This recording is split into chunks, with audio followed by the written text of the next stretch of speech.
Hello, my fellow Rotarians, and welcome to this, my monthly newsletter or news podcast.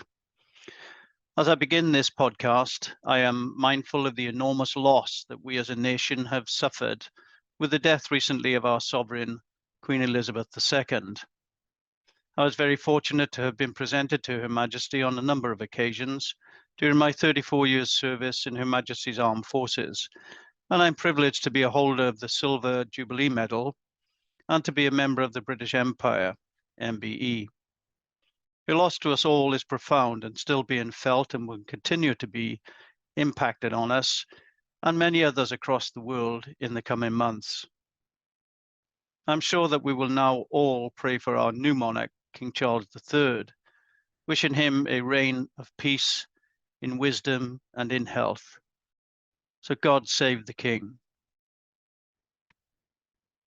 DGE Mary and DGN Malcolm have now returned from their intense training in Iceland. I also know that they are now packed full of information, fresh ideas, and raring to go, delivering on your behalf these innovations, plans, and ideas. I wish them well and my full support in the coming months of review, re-evaluation, and change. I've also held my first Zoom meeting with club presidents. And whilst the numbers attending were a little disappointing, the discussions were varied and enjoyable. The next meeting and opportunity to attend will be on Friday, the 11th of November at 6:30 p.m. Please speak to your AGs for Zoom details.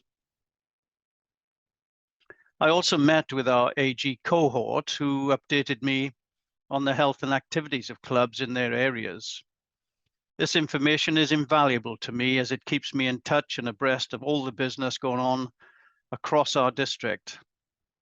I'm very grateful to all our AGs for providing this service to you and especially to me.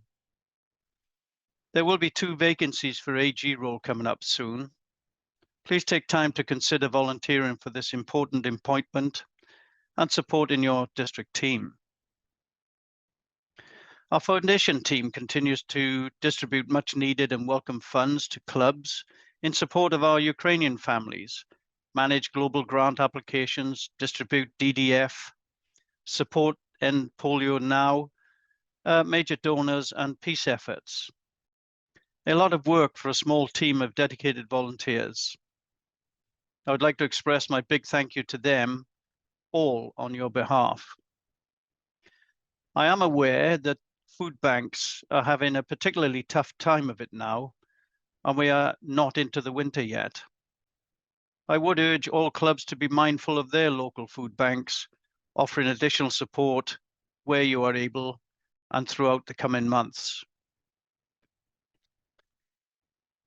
I was to have been at the Disabled Blind Bowls competition in Cardiff earlier this month, but unfortunately this had to be cancelled by them. It is a pity, as part of the winning bowls team this year, I would have been able to discuss tactics and some technical details with them. However, the disabled sports event is still scheduled for Sunday the 20th of November, and it would be good to see as many of you there as possible supporting this important event in our Rotary calendar. I am aware that many of our clubs are now gearing up for their Christmas events, collecting at your local stores and major retail outlets like Tesco's, etc. I wish you all every success in these ventures, raising much needed funds for those less fortunate in our communities and having fun at the same time. I will be doing my stint at Tesco stores on Saturday the 10th and Saturday the 17th of December, and getting back down to grassroots work that you all do so well every day. Finally, please don't underestimate your importance and the impact you all have on society and your community, particularly during these months, the coming months, when energy and food prices are going through the roof, coupled with rising inflation. this is bound to be putting enormous strain on individuals and families. You and your clubs are, in many respects, an indispensable source of support and good in your communities. Please keep up the good work, and thank you all for listening. Until the next time, stay safe, healthy, and happy. Goodbye for now.